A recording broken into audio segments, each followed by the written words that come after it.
Bom dia de luz, de alegria e de vida abundante. Jesus falou que ele veio trazer vida, e vida com abundância. Se nós não temos uma vida abundante, uma vida alegre, uma vida que transborde, nós estamos sem Cristo dentro de nós. Cristo dentro de nós é abundância de alegria, de harmonia, de felicidade. Quando você acorda de manhã, você pode fechar os seus olhos e dizer assim: eu tenho a vida abundante, eu sou abundante, Cristo está em mim, Cristo está em mim vivo e eu resplandeço Cristo. Hoje nós vamos falar sobre como transbordar esse amor de Deus dentro de nós de forma abundante, tão abundante, que a gente consegue amar sem fronteiras. Jesus falou para nós: ide por todo mundo e espalhar esse amor. Não deixa guardado só para você. Espalhe amor para a humanidade, para as pessoas, além das tuas fronteiras, além das tuas limitações, além das tuas dificuldades. Expande amor, expande a abundância de Deus na sua vida. E nós queremos presentear, como nós todos os dias vamos presentear. Se você comentar hoje, não importa o horário que você assistir esse vídeo, né? A gente vai sortear à noite. Se você comentar nesse vídeo, nos comentários: eu sou abundante, você vai estar concorrendo a uma mentoria minha e do Master Coach Oséias, que nós realizamos todas as segundas-feiras, às 6h30 da manhã e às 7h30 da noite. Nós preparamos um conteúdo excepcional de mudança de frequência, porque tudo é frequência. Se você está na frequência divina, se você está na frequência de Deus, você vai sentir e realizar tudo em Deus. O Mar Sem Fronteiras entrou, muito bom.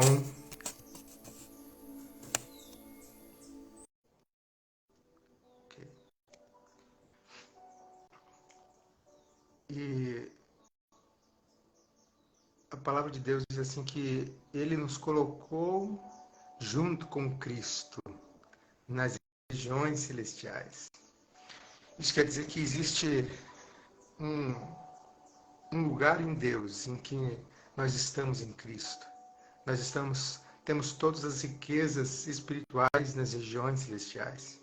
E esse é o objetivo. Então, se você quer ganhar de presente uma mentoria minha e do Master Coach Oséias, você pode comentar nesse vídeo: eu tenho uma vida abundante.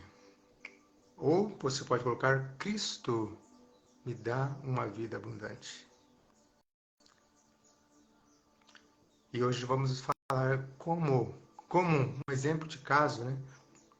Um exemplo de alguém que teve ousadia de dizer: eu quero expandir essa abundância além das minhas limitações, além das minhas fronteiras, e eu quero amar sem fronteiras.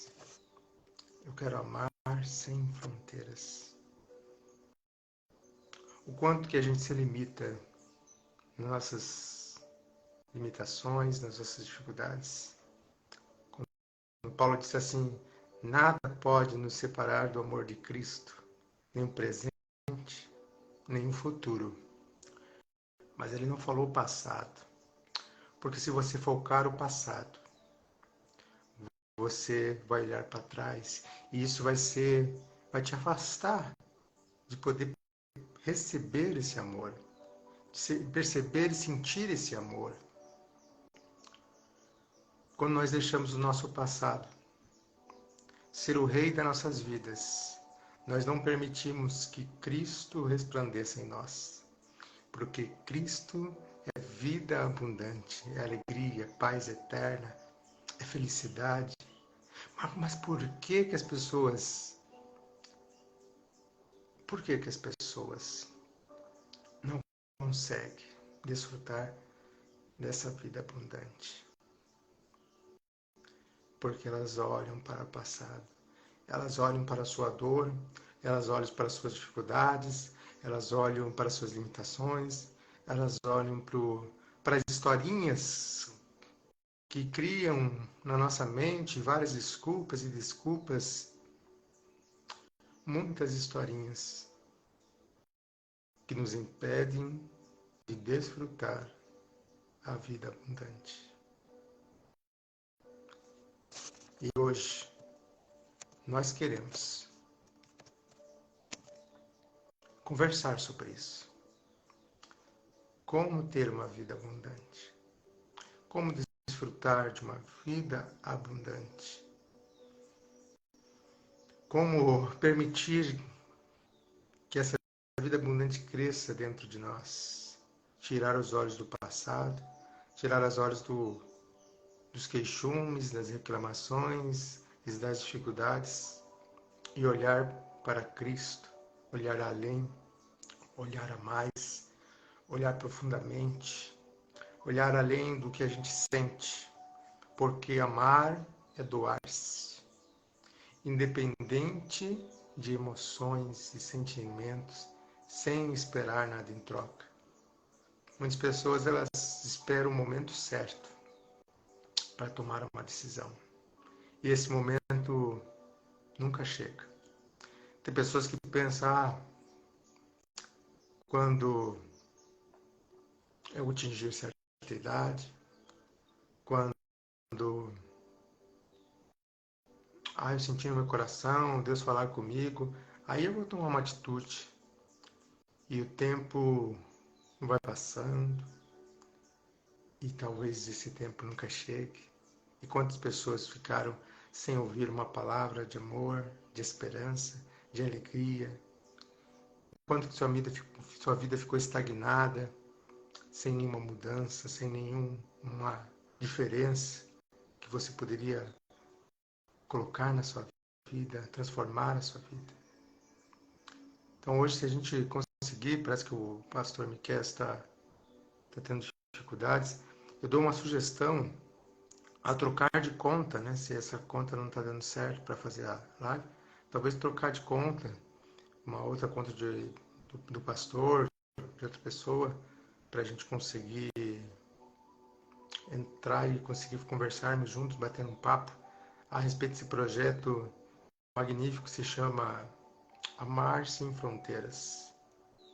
Então, essa é a sugestão que eu dou para o pastor, se ele estiver nos ouvindo, para a gente conseguir, né, unir ideias, forças, sentimentos, para fortalecer o que é bom. O quanto na nossa vida a gente só fortalece o que é ruim. O que você foca é o que você tem. O que você mantém em seu pensamento diariamente? As pessoas elas procuram ir na igreja, procuram ter seus momentos religiosos, mas depois daquele momento religioso, elas já não pensam mais em Deus, já não pensam mais coisas boas, só uma horinha e meia ali. É igual nessa live, muitas pessoas ouvem essa live, se entusiasmam, ficam felizes. Poxa, é possível mudar, é possível ser diferente. Mas depois da live, começa a ter os mesmos pensamentos de eu não posso, eu não consigo, tudo é difícil, a vida é difícil, eu não tive oportunidades. Quantas fronteiras que a gente cria. E eu digo, é possível sim. É possível sim manter essa frequência, manter um andar com Deus.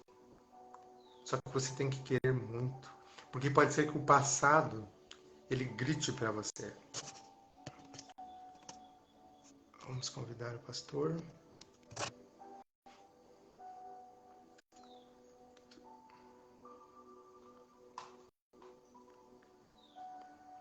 Então, esse é um momento de reflexão para nós.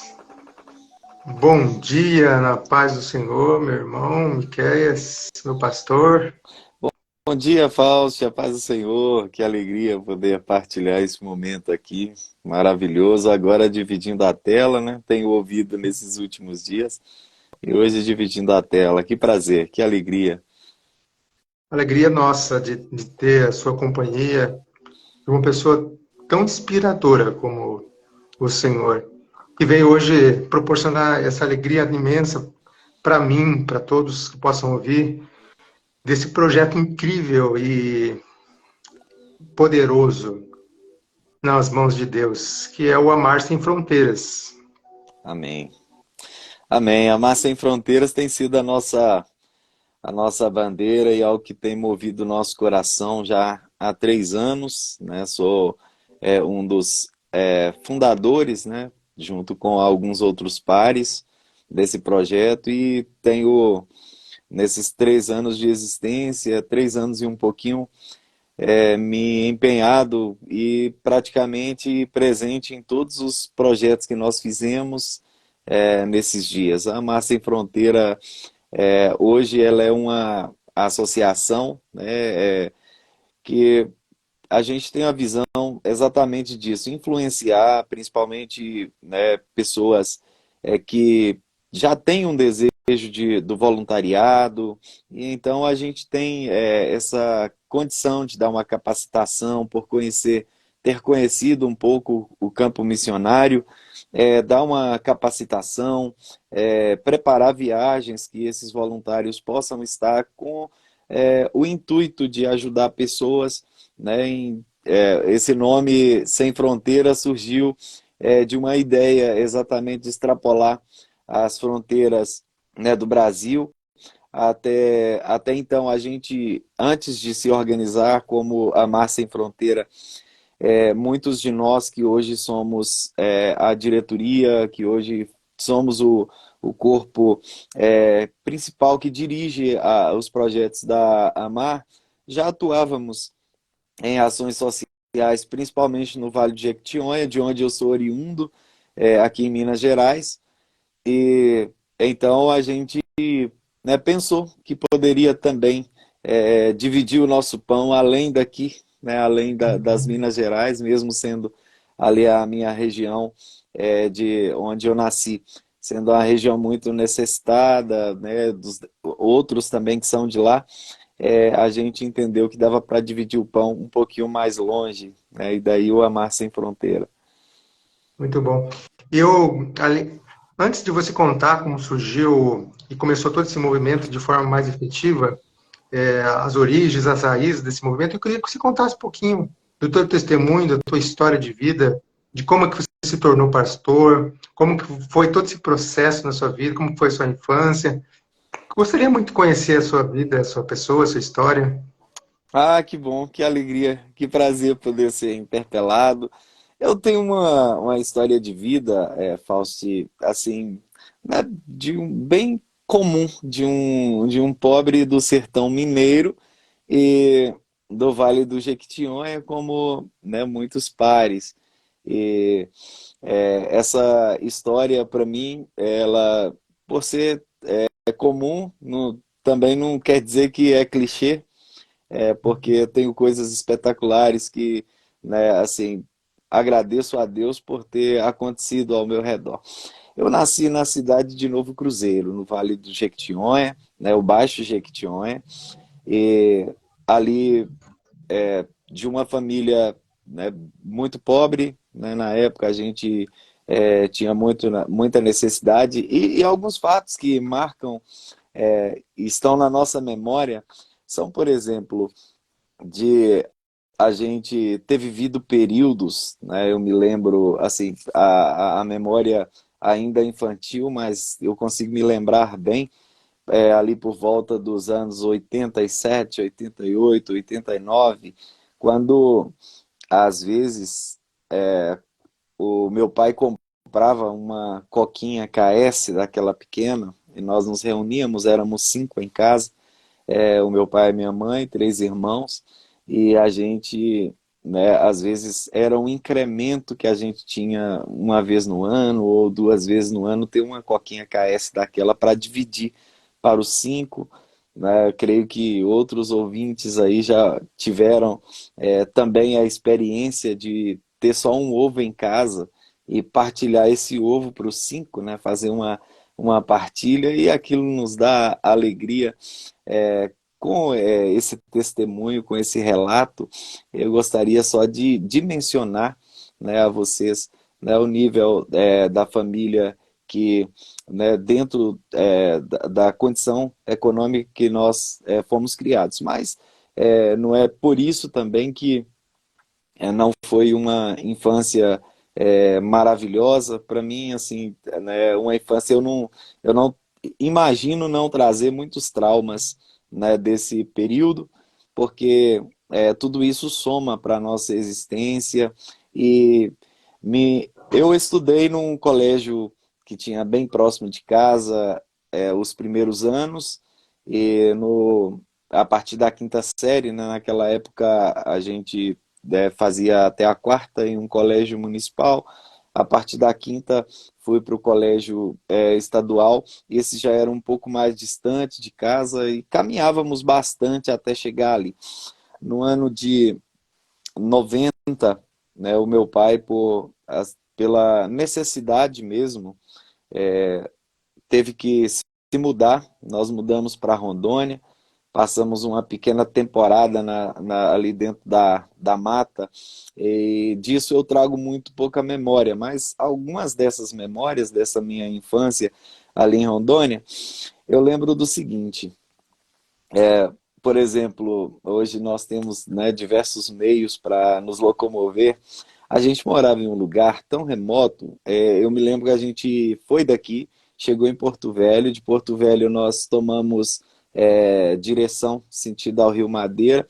Antes do Rio Madeira, a gente ficava no meio o ônibus deixava a gente no meio da estrada, a entrada de uma trilha, e a gente ia por horas nessa trilha até que nós vivemos ali dividindo uma casa com outro tio, por um período de tempo, né, que Deus permitiu a gente passar por ali. E meu pai trabalhando ali na fazenda, na mesma fazenda que o meu tio trabalhava, e me lembro de não ter tido condição de estudar nesse período, porque as escolas muito longe, eu meus irmãos ainda muito pequenos, e a gente já, né, o meu lar já era cristão, os meus pais, né, já eram cristãos, e a gente estava crescendo assim. A gente tem uma escola bíblica, né, na Assembleia de Deus que chama Escola Dominical, né, todo domingo pela manhã nós temos temas bíblicos dirigidos, e quando a gente morava em Novo Cruzeiro, a gente congregava praticamente 3, 4 vezes por semana. Lá a gente congregava uma vez só por semana. E eu explico por quê. Era muito distante o local de congregação lá da nossa casa. A gente levantava às 5 horas da manhã e a gente caminhava, chegava na igreja às 9 da manhã, tínhamos a escola dominical até às 11. Às 11 fazia um break, todo mundo levava, né, os seus alimentos, aí a gente comia ali pro lado de fora. Interessante que eu ainda lembro dessa igrejinha, era uma de tábua, né, típico ali daquela região. Hoje, gente ainda, né, a Mar Sem Fronteira tem umas ações no Acre, a gente passa por ali, ainda tem muito dessas casinhas, né, que tem lá eles chamam trapicho, é uma elevação acima do chão, e dali para cima se constrói de madeira, né, a casa. Essa era a foto que vem na minha memória dessa igreja. E ali nós comíamos, né, todo mundo que tinha ido ali tinha levado suas coisas, cada um buscava um cantinho ali com a família, comia o que tinha levado, e ali por volta de meio-dia, né, meio-dia e meio, começava então o culto oficial, fazíamos o culto até 2 horas e todo mundo retornava para casa. Aí, próximo encontro só no outro domingo. Passamos ali uma temporada, né, curta e voltamos isso foi em 89, 91. O meu pai também, já, né, buscando emprego, buscando uma condição de vida para a gente e cuidando também da nossa educação. A gente se mudou para Belo Horizonte, passamos ali uma temporada de 2 anos e um pouco e tivemos que retornar para o Vale de Jequitinhonha. As coisas apertaram para ele, né? A gente pagava aluguel, aí não, vamos voltar para lá, a gente tem a casa lá e voltamos de novo para o Vale. E em 94 a gente tornou-se mudar para Belo Horizonte. Nisso eu já estava na minha adolescência e dessa vez ficamos ali um período um pouco mais longo e conseguimos construir, né, uma casa numa área de favela em Belo Horizonte chamada Palmital. E ali eu fui até a 8ª série. Tinha estudado anteriormente num colégio chamado Mário Werneck, muito bom, fiquei 2 anos lá. E, inclusive, nesse colégio, eu creio que foi a primeira vez assim que eu tenha ganhado uma medalha de mérito, nesse colégio Mário Werneck. Eu fui o aluno que consegui preencher, né? Não sei se na sua época as bibliotecas tinham um cadastro físico, né? Uma fichinha que você ia anotando os livros, depois quando você devolvia, você ia lá e dava baixa neles. Sim, E com eu certeza. sei que nesse período de um ano que eu fiquei, tinha uma boa biblioteca no Colégio Mário Werneck. Eu fui o aluno leitor do primeiro ano que eu estudei lá na escola. Consegui preencher 2 fichinhas daquela de livro. Foi um período Legal. maravilhoso e também uma dupla de esporte, É, né? Nunca fui e bom em eu esporte. sou professor de português também, então eu sei o que isso significa, né? E isso é formidável. Um aluno que ama escrever, e ler, né? E ver livros é uma coisa assim excepcional, incrível. Sim, eu creio que, né, parte disso tudo, né, dessa motivação era para a vida mesmo. E que bom que eu consegui aprender esse hábito de leitura. Pena que eu adquiri esse hábito de uma forma talvez um pouquinho diferente dos demais. Eu adquiri esse álbum lendo Gibi do Tex. Eu acho que talvez algum ouvinte vai saber o que é isso. São uns gibizinhos de faroeste, Uhum. um super-herói, né, da época do faroeste americano, né, daquela conquista quando o país foi tomando forma, né, de um oceano ao outro. E aí tem uma série de gibis que é Tex, e tinha lá na cidade de Novo Cruzeiro, eu era criança ainda, alguns jovens que colecionavam, né, essas revistas. Um grupo de 3 jovens que colecionavam, e eu me tornei amigo de um deles. Isso, eu tive acesso a essas revistas para colegas meus. Eu lia, passava para outros meninos que, né, estavam também tomando intimidade com a leitura, e dali para cá a leitura se tornou um hobby, uma paixão. Mas voltando àquele ponto, e ali eu nunca fui de esporte, mas também foi uma coisa marcante no Mário Werneck. Fui incentivado ao esporte e consegui ganhar uma medalha em dupla lá de segundo lugar. Minha adolescência. Uma parte dela, quando a gente se mudou desse lugar, é quando meu pai conseguiu construir uma casa lá no complexo de favela chamado Palmital, em São Benedito, né, Santa Luzia. Ali nós vivemos mais 3 anos antes de retornarmos à minha origem, a Novo Cruzeiro. E ali tem alguns fatos marcantes que são legais. Eu acho que você ia gostar de saber, né? Assim, uma forma, ou alguém poderia gostar de saber, uma forma de superação incrível. Quando a gente se mudou para lá, o meu pai tinha conseguido esse lote. A gente alugou uma casa próxima ao lote para ele ir edificando aos finais de semana comigo. E essa história de edificar comigo aos finais de semana, de eu estar ali auxiliando ele nesse serviço, ela não nasceu exatamente nesse ponto da minha adolescência. Ela nasceu lá atrás, ainda na minha infância, quando eu tinha 7 anos. O meu pai conseguiu o primeiro terreno dele através de um acerto que ele fez em uma pequena empresa que tinha lá na minha cidade natal na época, e essa empresa, né, o dono dela se mudou, ele conseguiu, e ele conseguiu, começou a edificar uma casa. E nessa edificação, eu tinha 7 anos de idade, já era. Eu sempre fui um pouquinho mais gordinho, e então eu tinha uma estrutura física boa, né, mesmo com 7 anos. E ali ele trabalhava sozinho. À noite, né, assim, terminava o serviço dele 5, 5h30, ele já ia direto para lá. E aí eu já descia, não era muito longe da minha casa, já descia com algum alimento que a minha mãe preparava para levar para ele. Ele ficava ali até 9 horas trabalhando. Mas quando as paredes foram alteando, ele precisava subir no andaime. Aí, por vezes, aos finais de semana ou à noite mesmo, eu ia para lá para dar um auxílio. Ele amarrava uma corda no balde, eu pegava o tijolinho, colocava dentro do balde e ele puxava. Outra hora, né, ele tinha uma colher de pedreiro menor, aí ele fala, enquanto eu vou gastando a massa aqui, vai colocando as colheres de massa aí no balde para mim, que daqui a pouco eu puxo.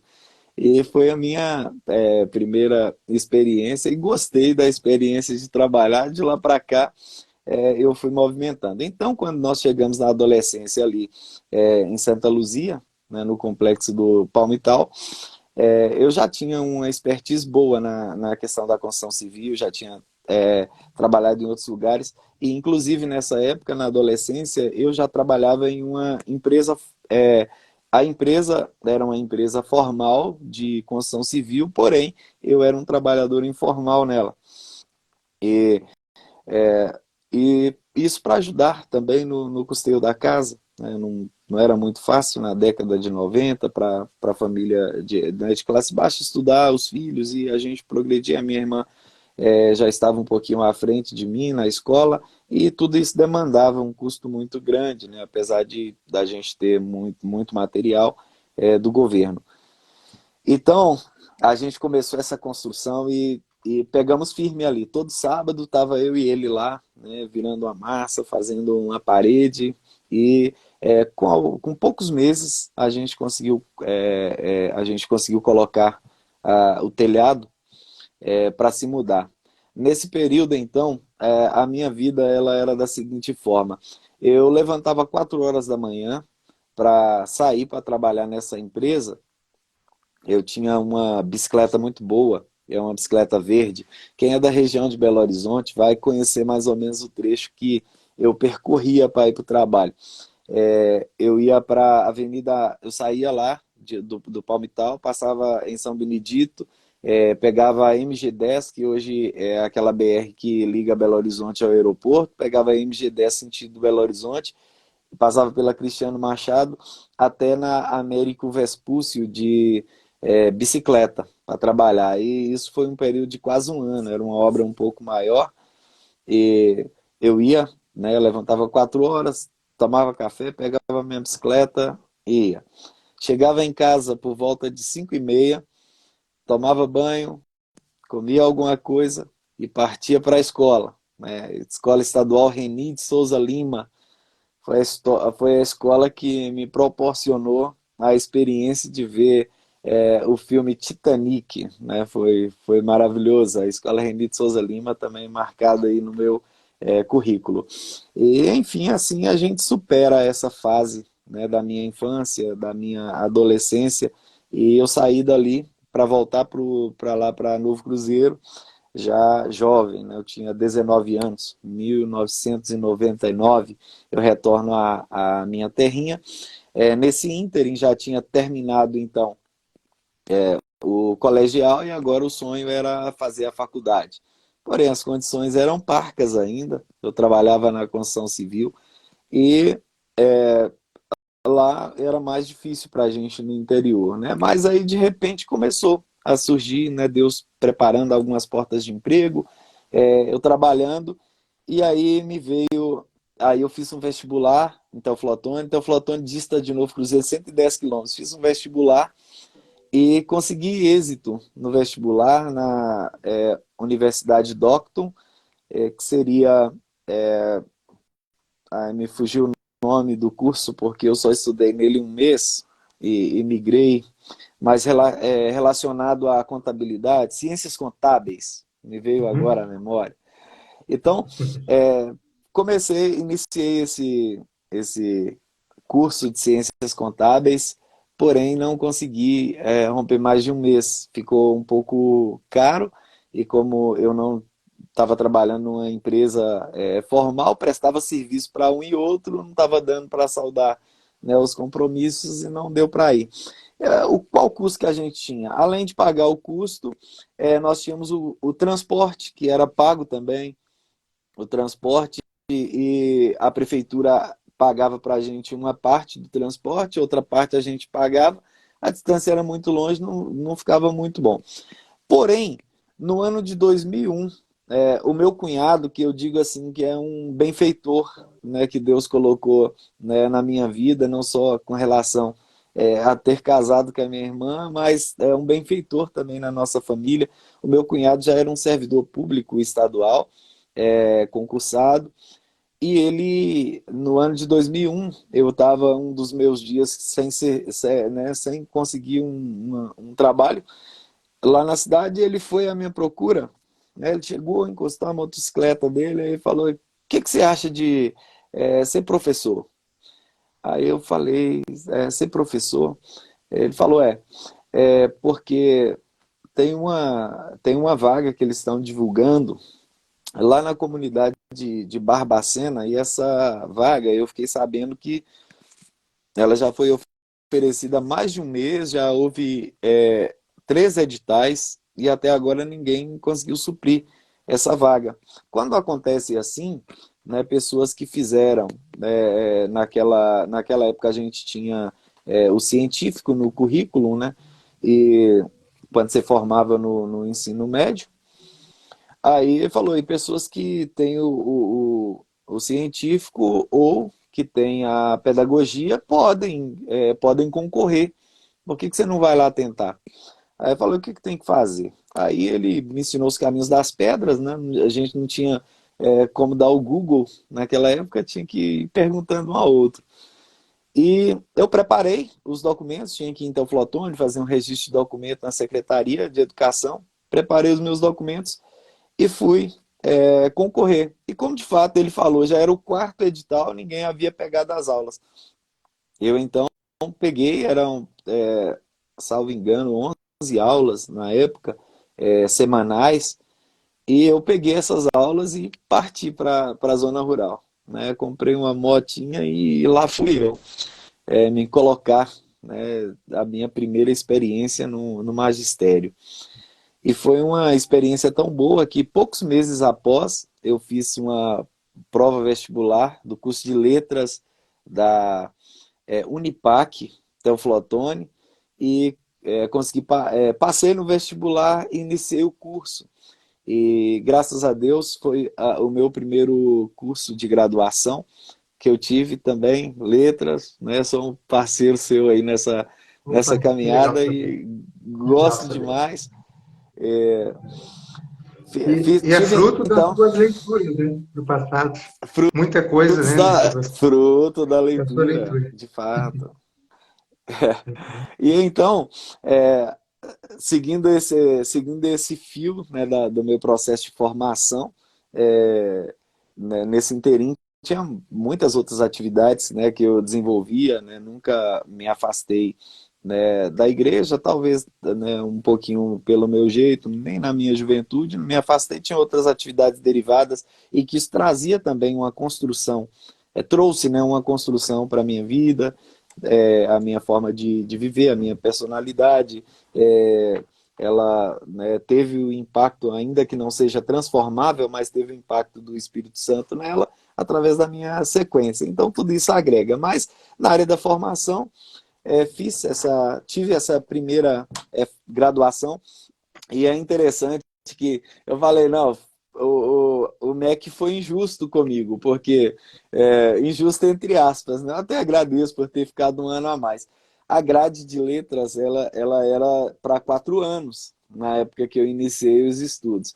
No ano que eu me formei, ela havia mudado para 3 anos. Então, quer dizer, eu fiquei um ano a mais do que os que se formaram depois de mim, e eles também captaram, né, eles têm os mesmos conteúdos que eu tive, as mesmas disciplinas.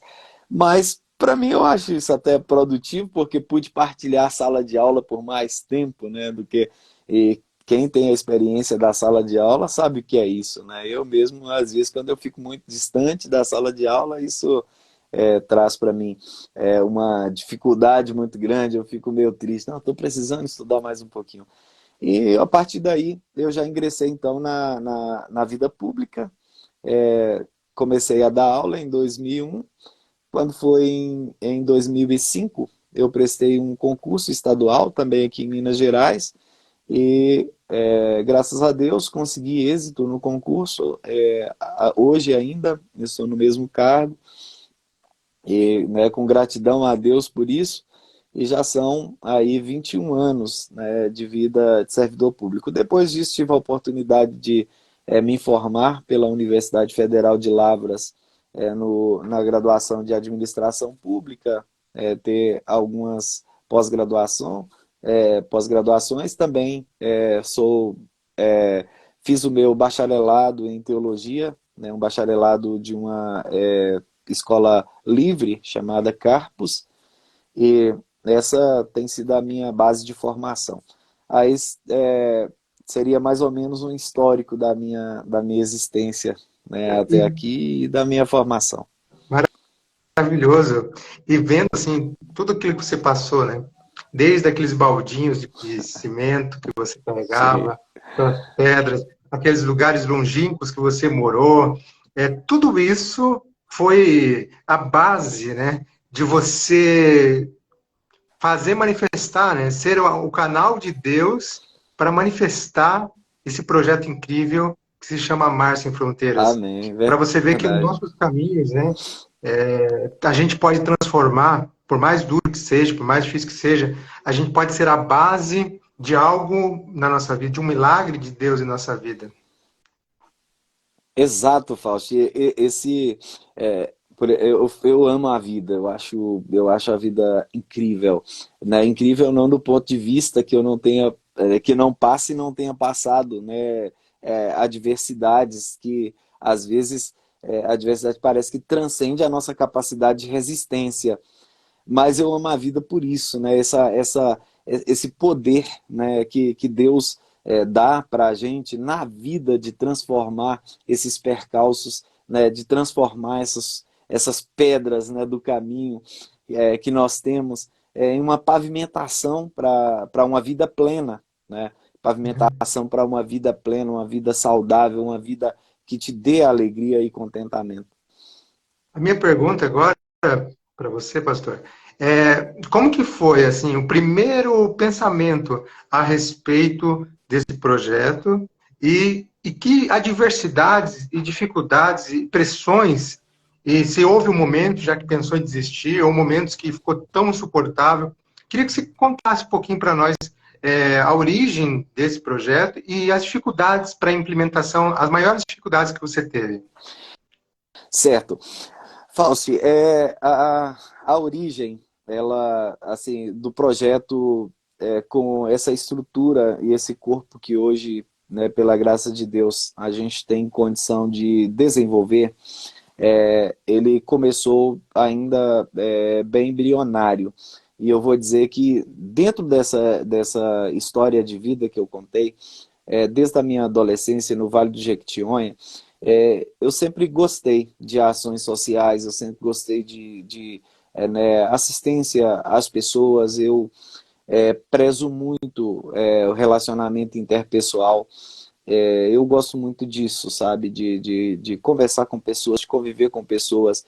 E, assim, talvez por não ter acesso a pessoas de níveis sociais, no que diz respeito a finanças, né, a economia, pessoas mais altas, eu aprendi muito a conviver com as pessoas mais simples, né, da roça, lá no Vale do Jequitinhonha, e prezava muito por isso, né, sempre estar ali, todo final de semana, às vezes a gente fazia uma viagem, ou para ajudar a restaurar a casa de uma irmã velhinha, ou para trabalhar na edificação de uma igreja, ou para levar, né, ajudar a distribuir as cestas básicas, ou ajudar a regimentar os itens das cestas básicas ali que né, que a nossa comunidade de fé ela fornecia para pessoas que tinham necessidade. A gente, né, sempre as atividades da minha comunidade de fé tiveram envolvidas, né, nessas questões. E eu nunca consegui me desassociar dela, sempre estava. Eu me lembro de já ter percorrido aí 200 quilômetros ida e volta na época que eu morava em Capelinha, para ir em comunidades já perto de Botumirim, para poder ajudar na edificação, né? Coisa que talvez, né, seria mais para os locais, mas assim, o desejo de ajudar me motivava e eu me deslocava para lá, né? Agora, eu digo assim, um passado não tão muito distante, 2007, 2008, me deslocava para lá quase 200 quilômetros, assim, né? E quando a gente fala disso, a gente não está falando que tem todo um aparato por trás para nos impulsionar a isso, é mais o desejo mesmo de ajudar.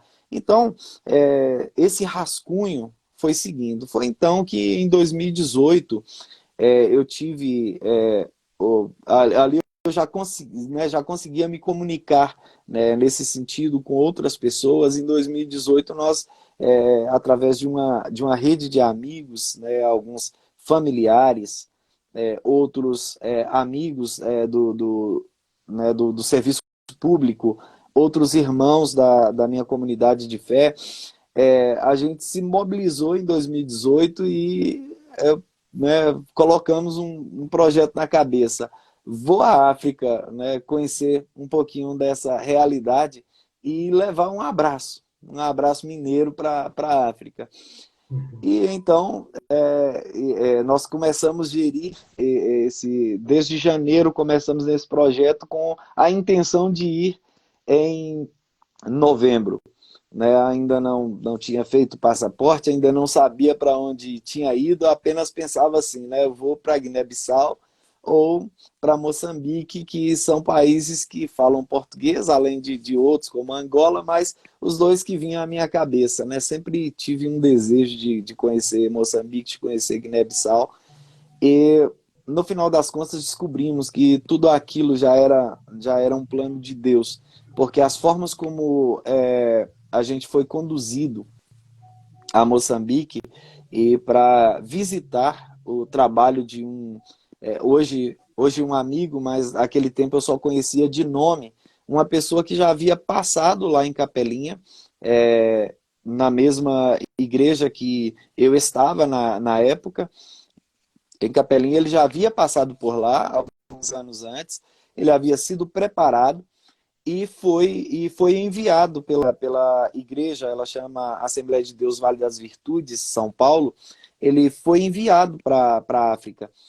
Chegando então, já próximo do momento de eu viajar, foi, salvo engano, em maio, nós começamos a montar tudo isso, né, em janeiro de 2018. Em maio, eu já tinha essa visão de que iria para Moçambique, mas não sabia ainda para onde. Aí tem uma colega que é de Itabirito, eu conversando com ela, aí falei: Edmeia, eu decidi, a gente vai para Itabiri, a gente vai para Moçambique.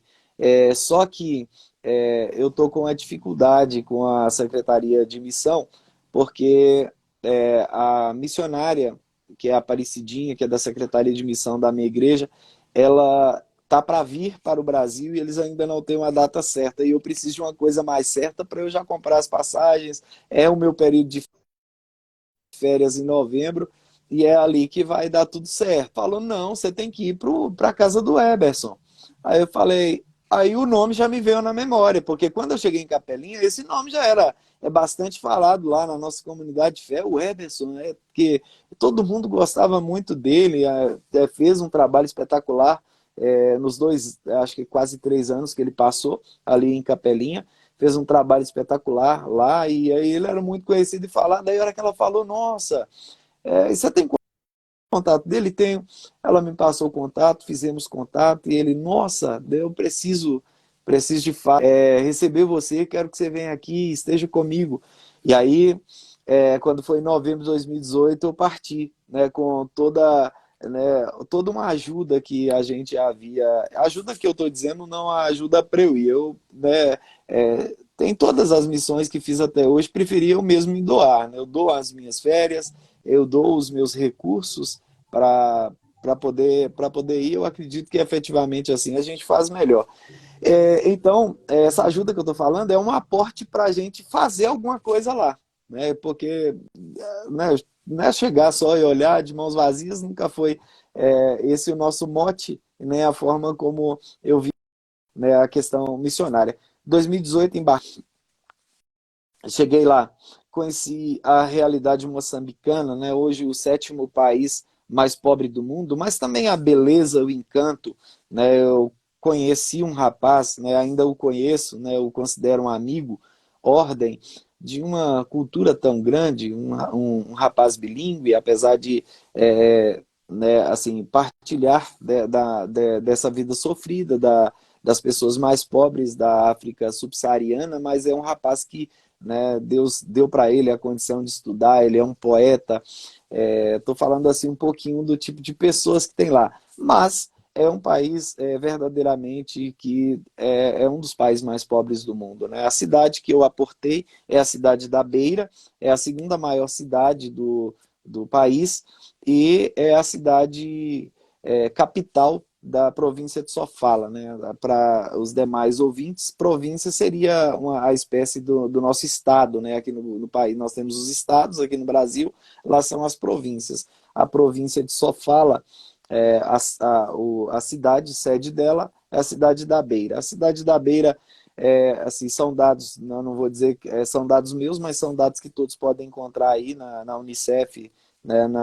No site da ONU, cerca de mais de 70% da cidade é zona. A zona seria o comparativo às nossas favelas aqui, né? Assim, a palavra, não o mesmo jeito, porque lá, aqui ainda tem algumas favelas que tem esgoto, lá a maioria das zonas é esgoto a céu aberto, e foi a primeira visão que eu tive. Lá viajei também nessa viagem para os lugares remotos da África, fomos a uma comunidade distante chamada Chibabava, Lamego, uma cidade chamada Yamatanda, pequena e paupérrima, e os recursos que nós levamos, a gente fez mais um trabalho assistencial, né, um trabalho assistencialista, né, não deu para iniciar algo assim que durasse mais. Aí eu já vim com aquela questão dentro de mim. Precisamos fazer alguma coisa que não seja apenas uma questão existencialista, né? Uma coisa que eu vou plantar lá, dar uma cesta básica de vez em quando, mas que seja algo que seja de transformação social. E aí que nós pensamos em nos organizar. Né? Quando eu voltei, reunir com essas pessoas que enviaram, né, através de mim e comigo esse aporte, a gente fez né, a gente fez essas distribuições assistencialistas ali. Eu reuni com essas pessoas, passei, né, a minha visão, qual a impressão que eu havia tido e a necessidade que eu tinha, né, que eu sentia de a gente poder fazer algo que fosse de transformação social.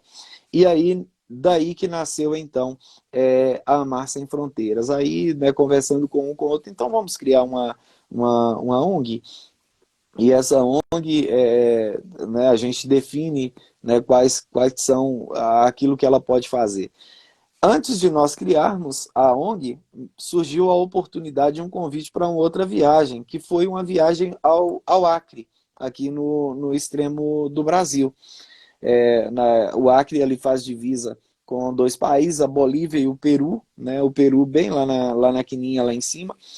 E nos surgiu a oportunidade, através de um pastor chamado Antônio Pontes, que cuidava de um trabalho dentro de aldeias indígenas, em lugares remotos, e ele nos fez o convite, e juntamente com alguns amigos aqui, eu moro em Conselheiro Lafayette hoje, próximo a Belo Horizonte, alguns amigos aqui de Conselheiro Lafayette, outros de Belo Horizonte, nos aventuramos aí a essa viagem. Vem cá dar um apoio, vocês me ajudam aqui, né, para eu trabalhar. Ele é um missionário que foi enviado para estar com essas tribos indígenas de uma igreja lá do Acre mesmo, chamada Assembleia de Deus de Feijó. Feijó é uma cidade que está no extremo já lá do Acre, depois 300 e poucos quilômetros depois de Rio Branco. E então essa igreja é a base dele. Aí ele falou, vem cá, né, vocês trazem uma palavra para vocês me ajudar aqui, pra vocês conhecerem. E a gente se aventurou, entramos 9 pessoas em uma van, né, homens, em uma van, também num período de férias meu, entramos numa van e rumamos para lá. Daqui até a cidade de Feijó, que é a cidade onde nós estivemos rodando nessa van, são 4.000 quilômetros. Nós rodamos para ir 61 horas direto, né? Nós a van foi guarnecida de 4 motoristas e esses 4 motoristas se alternavam. E então a gente foi rodando direto, 61 horas. O nosso retorno foi um pouquinho mais sofrido, 65 horas. Mas fomos, ficamos ali uma semana, né? Chegamos no sábado, saímos no sábado seguinte em retorno para cá. Inclusive um que está na nossa audiência, que é o pastor Rodolfo, foi um dos que viajou com a gente, né, para essa primeira viagem. E ainda não havíamos formalmente feito a Mar Sem Fronteira. Aí quando eu retornei de lá, né, aí eu vi que são aldeias de fato remotas, só para você ter a noção, essa missão hoje atende aldeias que elas estão a 4 dias de embarcação, partindo da cidade de Feijó, sentido Peru, no rio chamado Rio Envira, Rio Envira, partindo são 4 dias e 4 noites de navegação até a última aldeia que hoje é assistida, né, por essa missão. Assistida no sentido assim de fazer, né, visitas humanitárias e visitas evangelísticas. E aí eu já entro nos objetivos da formação do Amar Sem Fronteira. Aí a gente entendeu, né, o pastor Rodolfo também é um dos autores, né, que deu start nessa organização.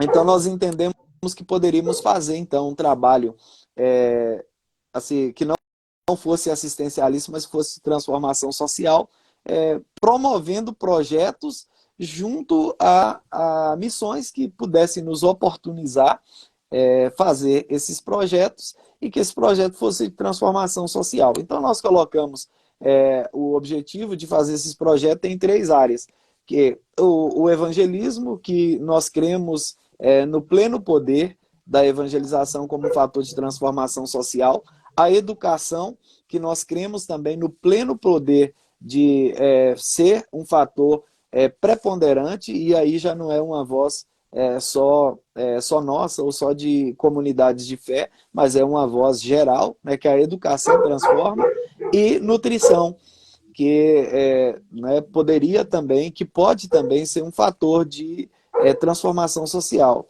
Uma criança, só uma experiência, um dado da Unicef, uma criança subnutrida, ela absorve 80% menos do que uma criança bem nutrida. 80% menos de conteúdo, é um dado da Unicef. Então, a nutrição ela também é um fator de transformação. Aí, se você vai fazer algo assim, assistencialista, só do ponto de vista, vou ali levar uma cesta para a família, a gente continua a fazer isso, mas se preocupando também de fazer alguma coisa que transforme uma Com certeza. realidade para o futuro. Né? Então, esse foi Pastor, o Sim.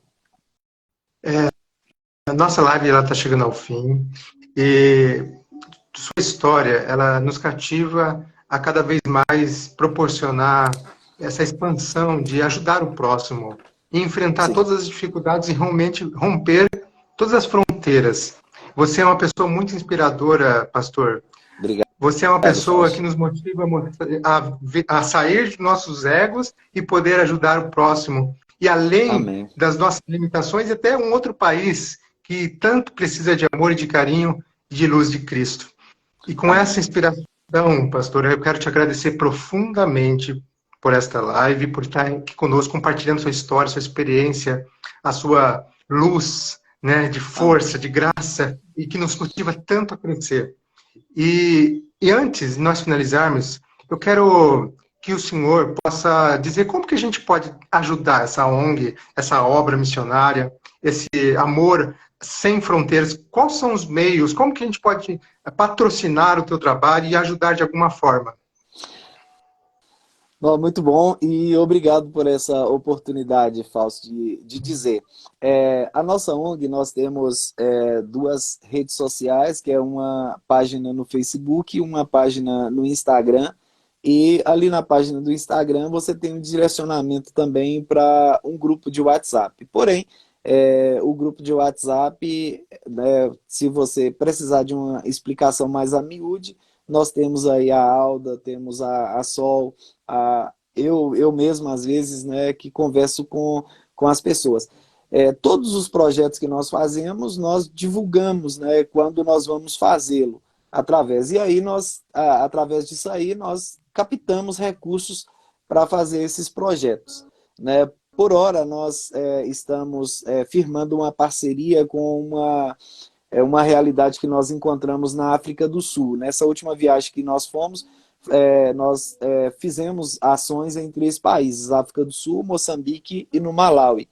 Na África do Sul, encontramos uma realidade na cidade, no lugarejo de Germiston, onde que vive umas tribos Zulus, são pessoas que não são da África do Sul, mas que vieram dos outros países mais pobres e se agruparam ali, né, em uma espécie de favela. É uma zona, né, como eu disse, né, que é uma espécie de favela, se agruparam e nós sentimos ali necessidade de ajudar as crianças. Então, estamos montando essa parceria para esse ano de 2023, está enviando uma ajuda para levantar um trabalho ali com criança. Então, seriam essas ajudas hoje que nós arrecadamos. Como que nós fazemos isso? Nós mandamos em forma de valores mesmo, né? Não temos como levar os insumos. É muito mais caro a gente levar, falar, a moeda de lá é caro, mas é muito mais caro você levar daqui, porque você vai pagar a migração, Transporte, né? sair daqui, você chega lá, você tem que pagar na migração, então fica super, o preço vai muito para cima, então a gente Uhum. manda um aporte para o missionário que está lá e ele vai gerindo o Então, projeto e enviando os relatórios para quem, a gente. quem puder ajudar financeiramente a patrocinar esse projeto, para desenvolver e expandir cada vez mais, pode entrar em contato nas redes sociais e perguntar como que pode ajudar, né, pastor? Correto, correto, Fausto. Para nós finalizarmos, então, eu gostaria, para nós finalizar com chave de ouro, esse momento tão especial que estivemos com você, eu gostaria que você fizesse uma oração para Amém. esse coração que hoje acordou de manhã, dizendo: eu quero ter mais do que eu tenho sido, eu quero Cristo, eu quero expandir as minhas fronteiras, eu quero ajudar o próximo, eu quero ser uma pessoa melhor. Amém. Oremos então. Amado Deus, Senhor da nossa vida, da nossa alma, quero te louvar nessa manhã por essa conversa tão maravilhosa, Pai, com o Fausto aqui nessa live e com todos os nossos ouvintes, todos os nossos espectadores que nessa manhã, Senhor, estiveram conosco nesse relato que o Senhor nos oportuniza de falar sobre todos os projetos que o Senhor tem sonhado por nós. Mas eu quero te pedir, Senhor, em especial por cada ouvinte desse programa, por cada ouvinte, Pai, dessa live que o Fausto, Senhor, desenvolve de terça a domingo. Deus eterno, que essa live, Pai, seja um fator de transformação na vida de cada ouvinte, que amplie a visão, Deus eterno, que esse amar sem fronteiras que o Senhor nos deu, seja também um alargar de fronteiras para os ouvintes que estão conosco nessa live. Peço, Senhor, a tua condução, a tua direção, a iluminação do Espírito Santo e do céu sobre a vida do Fausto na condução desse programa que tem abençoado tanta gente, Pai, e que nós tenhamos, Senhor, a nossa visão ampliada